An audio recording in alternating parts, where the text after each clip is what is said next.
Brother, may I have your fat one gene? No. But brother, I too want to convert my omega-6 fatty acids to omega-3s to appease the tall skinny gods. The tall skinny gods had chosen me. Me, brother. They handpicked me when I was just a wee cell and bestowed me the fat one gene as a gift. I believe they took a liking to me. And took a liking, we did. If you clicked on this video, you probably like pork like I do, and omega-3 pork may just be the healthier solution that you're searching for. So long the days of putting away pork for fish because of healthier fats, all thanks to some genetic engineering and a worm. Welcome to the genetic basis of stuff and things.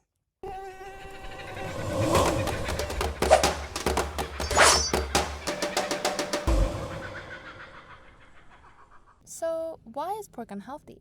Like most of the food we consume in the modern Western diet, it is high in omega-6 fatty acids and low in omega-3s.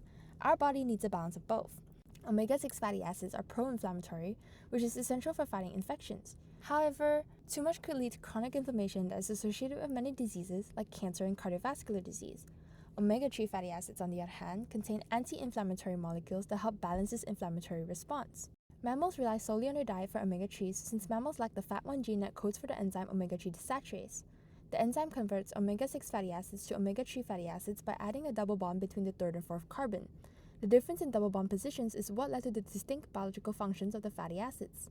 This is where genetic engineering comes in. We can insert the FAT1 gene into the pig's genome to decrease the omega-6 to omega-3 fatty acid ratio in pork. Contrary to what you might assume, the FAT1 gene was actually not excised from a fish. In fact, fish don't even have the FAT1 gene. And like us, obtain omega-3 and omega-6 from their diet, such as plankton and algae, which is rich in omega-3s. The FAT1 gene was instead excised from a nematode worm, Caenorhabditis elegans. C. elegans was one of the first animals to have its whole genome sequenced. We share more genes in common than you might think. Around 65% of genes associated with human diseases are also found in C. elegans. In an earlier study, researchers performed the insertion of the FAT1 gene from C. elegans into rats, which gave healthy rats with increased omega-3s and reduced omega-6, proving the feasibility of inserting FAT1 gene into mammals and producing enzyme omega-3 desaturase. Hence, in 2006, a group of researchers recreated the experiment with cloned pigs. The FAT1 gene was isolated from C. elegans using reverse transcriptase PCR, and is then inserted into an expression vector using restriction enzymes. The vector uses a plasmid made of an enhancer, a constitutive promoter suitable for gene expression in pigs, and a selection marker of the G418 antibiotic resistance gene. The plasmid was then inserted into the nucleus of pig fetal fibroblast donor cells through electroporation, which uses an electrical field to weaken the cell membrane, allowing it to enter the cell. The donor cells would then be screened, and only cells that had uptake the plasmid will survive in the presence of G418 antibiotics. Mature oocytes were then collected from female pigs and had their nucleus extracted. The genetically modified donor cells were microinjected into the enucleated oocyte in a process called somatic cell nuclear transfer.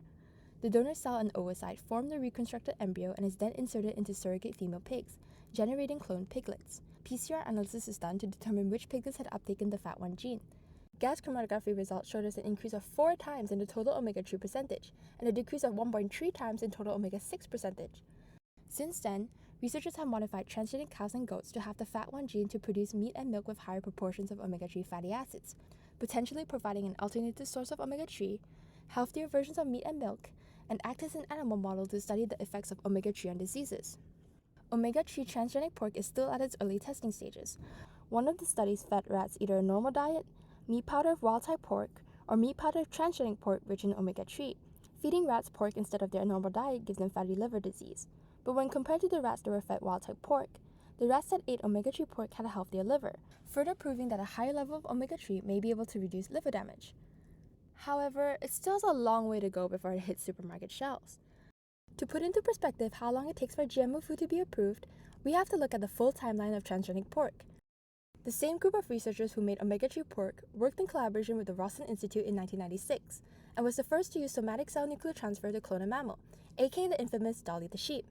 The researchers further developed that method to produce the world's first clone pig in 2000, the GalSafe pigs in 2002, and the omega-3 pigs in 2006. In 2020, a major breakthrough occurred in the GMO world. FDA approved the first transgenic pork safe for human consumption, which were GalSafe pigs. They knocked out the GGT1 gene that encodes the enzyme alpha-1,3-galactosyl-transferase, which makes galactose alpha-1,3-galactose, or otherwise known as alpha-gal sugars. GalSafe pigs will lack the alpha-gal sugars on the surface of their tissues. This allows people with alpha-gal sugar allergies to enjoy red meat. And more importantly, Organs xenotransplanted from GalSafe pigs are less likely to be rejected by the human body. During the evolutionary process, humans and old-world monkeys experienced a loss-of-function mutation in the GGT1 gene, which led to the lack of alpha-gal sugars on cell surfaces and the development of antibodies against them. This was likely an adaptation that made us less susceptible to pathogens that have alpha-gal-like glycans on their surfaces. It took almost 18 years for FDA to approve GalSafe pigs for human consumption, and even then, it is not commercially available in grocery stores. Omega-3 pork was only made in 2006, so it might take a while before we can savor omega-3 pork chops. For now, I think I'll just calm it down with the pork before I get a high cholesterol diagnosis.